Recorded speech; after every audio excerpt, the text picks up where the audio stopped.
Well guys, what's up? Thank you for clicking on the video. So, oh man, I love coming out here. I mean, I just can't tell you guys, like, I've loved Corvettes for so many years, and just seeing this view and these hoods, like who doesn't like the perspective? 3 generations of Corvette, all super affordable. Obviously, it's you know how much these cars cost. You can get a cheap C4 and whatnot, but I love coming out here. So starting the video off today, we're gonna move a lot of things around, and we're gonna get into the round lights and doing some final fitment and things like that in the video. So that's what we're gonna do. Stick around, you're watching KnightDriveTV. I always wanted to build fast cars, so self-taught I started with engine swaps, composites in my apartment, to multiple shops, tuning, fabrication, and more. 10 years later, the big time, SEMA, Speed TV, I climbed from nothing, but I lost it all. This is my new ride, KnightDriveTV.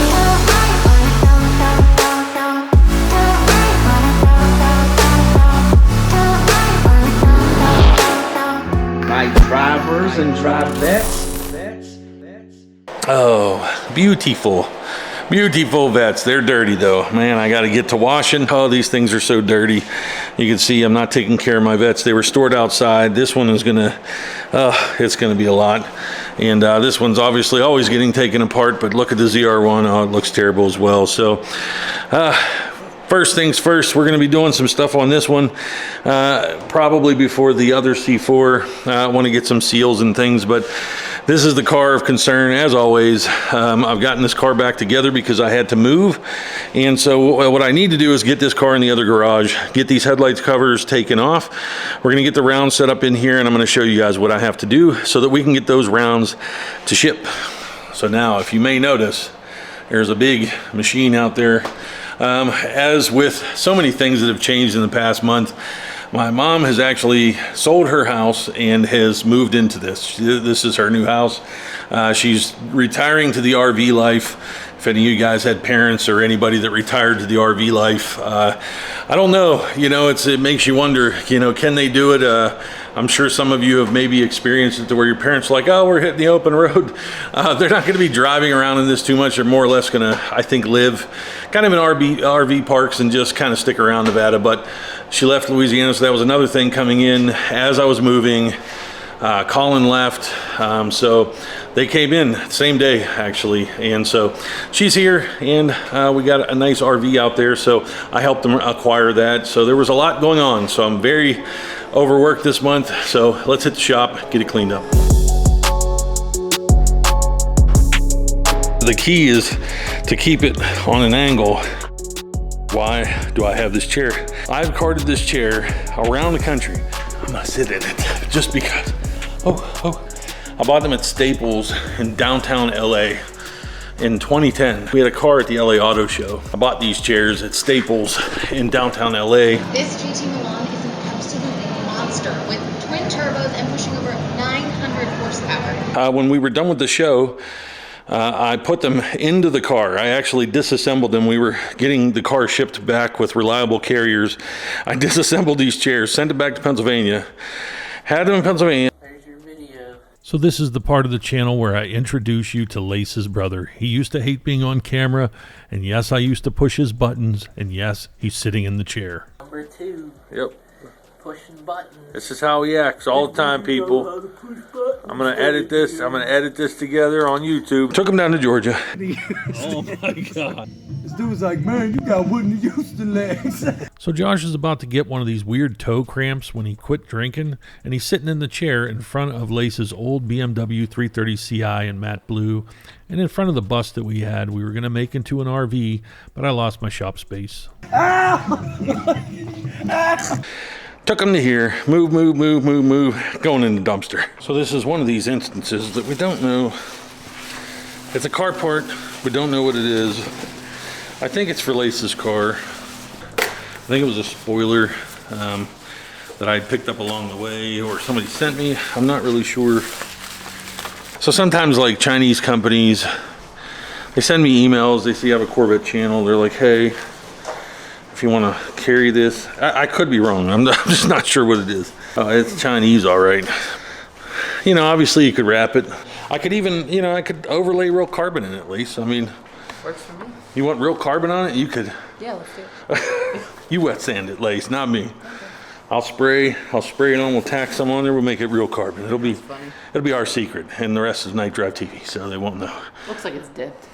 Lace is apparently a real hydrocarbon aficionado, because she was like, it looks like they dipped in this side. Yeah, because there's more here. You can see the wave here, and then there's less on They here, wrapped so- it up and barely made it. Yep. Is that what you're saying? Yep. Whew. A lot going on. Still kind of getting this place set up, but just got off the phone with James down there. Well, I don't even know where you're at, James. James Davis, what's up? Shout out to you. We were talking on the phone about something concerning maybe some people on Night Drive TV. You might be interested. James put together something pretty cool in his car. So these are some videos that James had sent. He's showing the Waze applications, and much like an Android phone, a lot of different applications can be loaded on to this screen, which is quite large. And he put kind of a futuristic Knight Rider looking vehicle on there. He's showing some features. Got me a Knight Rider interface in here, so we can do some cool stuff at car shows. And so the idea is that he talked to me about creating the bezel and allowing the ability for this to be a quick mounted system. And it's got some camera outputs, things like that for front camera, side camera views. So it's kind of something under development, but leave a comment below if you would be interested in something like this. You know, I love that people are coming up with ideas for their own products, and but shout out to you, man. Good talking to you. But we're going to continue. I'm still trying to get the welder set up here, and today I went out there and look what happened. Yeah, so got everything sorted, and I thought sure this was going to be a 50 amp, but lo and behold, I pull this thing out. Nah, it's got it's not good. So I'm going to put out another video on the 2-post versus 4-post lift.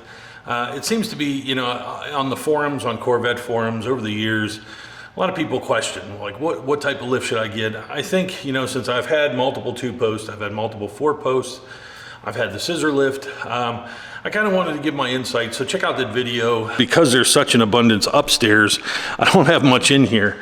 And so, you know, coming from big shops, I used to have a bunch of equipment, now I don't have much at all. So it should be working out pretty well. I'm gonna reposition this. I'm making some decisions. As you see, I have the 2-post here. This is kind of a driving access. So the 2-post, or the 4-post rather, I'm gonna put it over here somewhere. That's not an ideal spot for it. And so we're just gonna have to kind of figure out how much I wanna keep this area clear. This kind of becomes a waste of space because you have to always keep it open to access the second lift. It's unfortunate about where this one's located, but this one was here when I got here. So. And one of the many advantages of 4-posts is I can move it wherever I want. There he is, my neighbor. He just seems to hang out at my spot only, like my house only. I got some wire, I don't know. I used thinner wire than this before. I'm not an electrician, so nobody say anything. I got me some wood. My little grill. Oh man, I use this grill so much. This little thing works fantastic. I'm gonna weld a coffee can on there for a firebox, I think, but get you a little more light. Look at that. I mean, we're getting there. We're getting there. But that is looking good. Out of this little grill, look at that. I just put all my coals off to the side. I put a little piece of hickory or something to smolder. And that's all it really needs to hold about 225, 230. Yep, and I do the 3-2-1. You know about the 3-2-1? Put them on there for 3 hours. Then 2 hours you wrap them up, put some liquid in there. And the last hour you baste them, so. Oh man, well, I got them done. I actually put out labels for all the headlights, and I thought we would have shipped these Saturday, but I ran out of argon. So I had an issue with the argon bottle. It stuck open when we moved and leaked everything out. So I should have had argon, but I didn't. So if you were one of the people wondering why you got a shipment notification on a Friday, and it's sitting here today on Monday, Lace is putting them in the box now. I'm packing. She's been waiting. They're all packed. They're just no stops. Yep. So. He was playing airplane, and we're Suburban propane is, yeah, Suburban propane. We knew as soon as Suburban propane came, he was ruining the whole. oh, it's moving? It's moving a little bit. It's coming. It's coming. I got extra. Oh, The one's gone. what's wrong? What's wrong with the cul-de-sac? The little center of the street. Oh, she's stalling. It inverted. You went inverted. She came back. You see that? New Night Drive TV employee apparently, because she actually came back. So, oh God. Will he recover? Vote now. Oh God, he's losing it. This is it. In the neighbors. And he crashed it.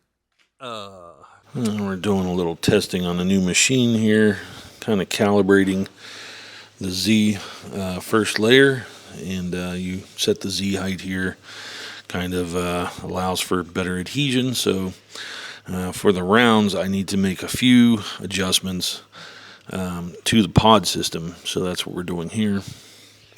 All right, with the calibration complete, we are now setting it onto a print task, and so I'm going to test these pods. It's going to heat up the build plate here, which becomes very tacky when it reaches a temperature. It's on the right there, and then we have our nozzle temperature. You can see it's sitting at about 179. It will go ahead and heat up in this kind of a flame-proof, heat-proof enclosure. And I just have this in my office as a test unit, so I can do quick prototyping here. But in about 8 hours, we will have the pieces we need to make some final tweaks and really get these snug. So you'll see in a bit. So Lace is here shipping, and so we've solidly shipped squares throughout the month of October.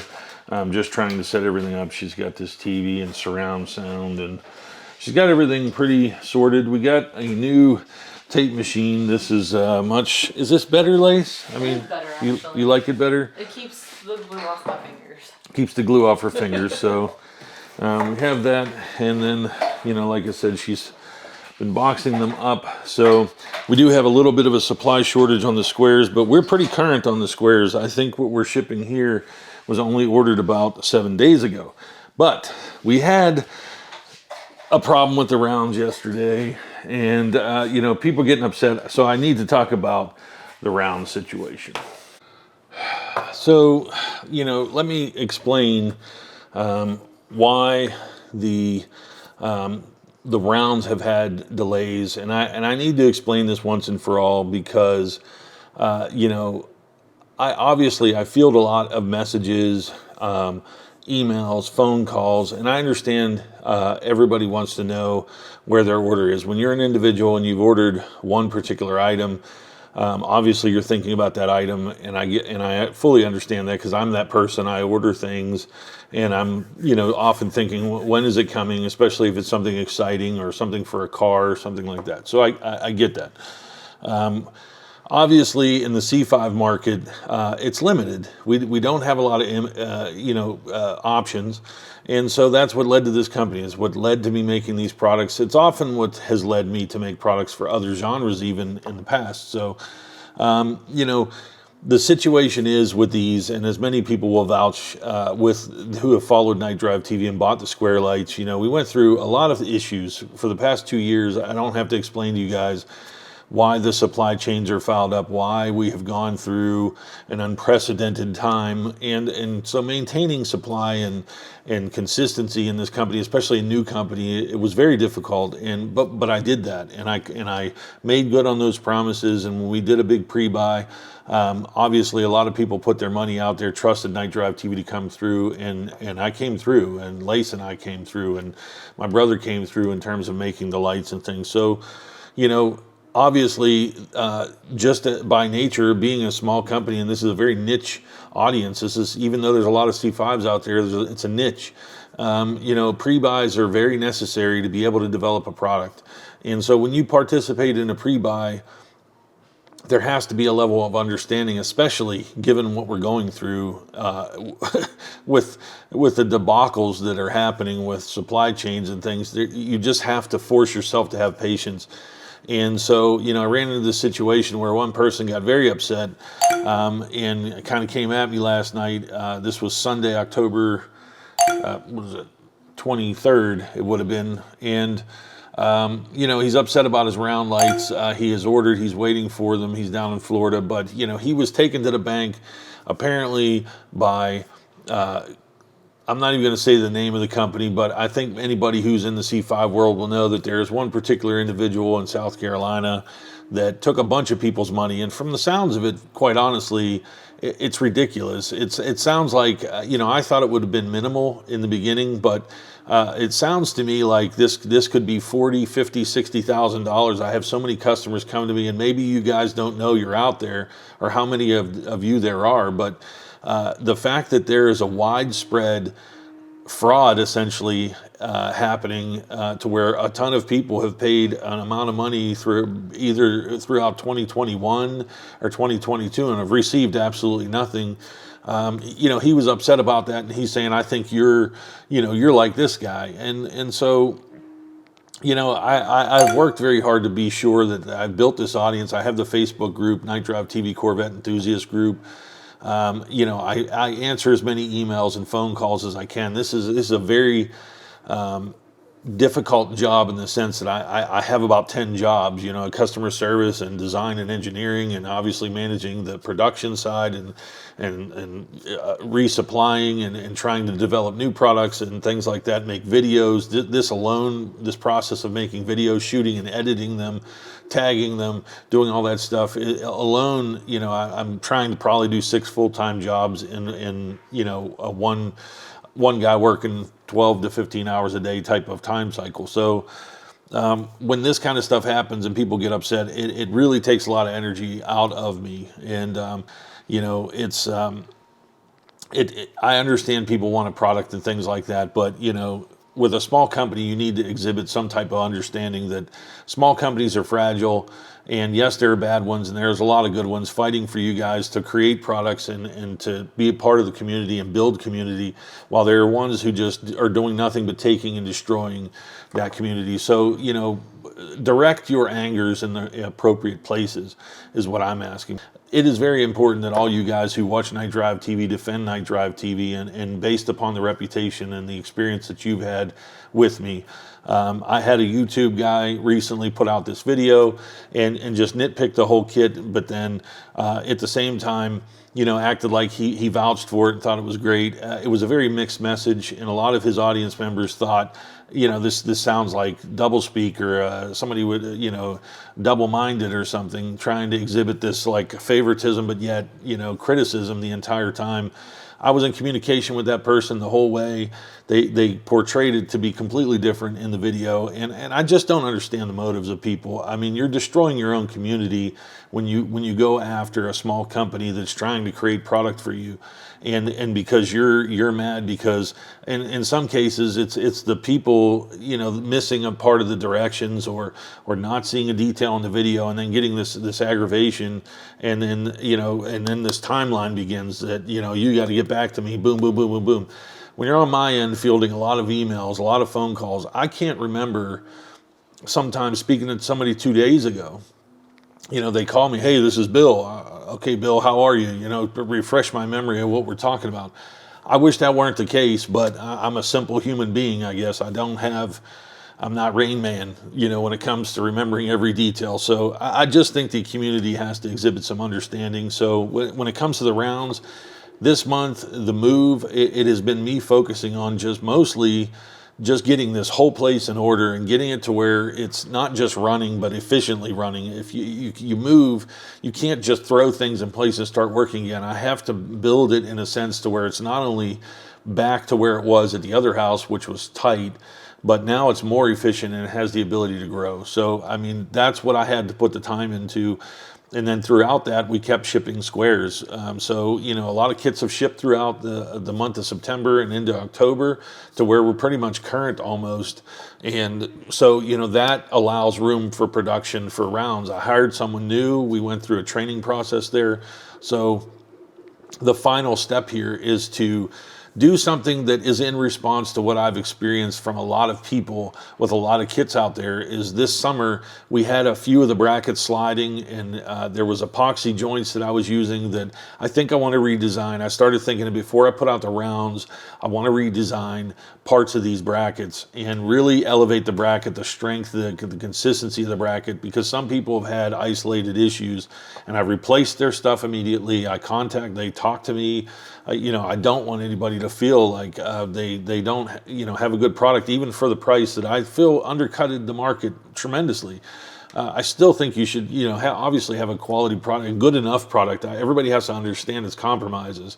I could make $1,000 kit. We can elevate the lights, but I mean, it's $1,000. These cars were getting down to $6,000-7,000. You're going to put $1,000 light kit on it. I mean, so, you know, I'm trying to make something that everybody can enjoy. Everybody can enhance the lighting output to a degree, and everybody can have a cooler look and something a little bit more modernized to help the C5 grow, to help the community grow.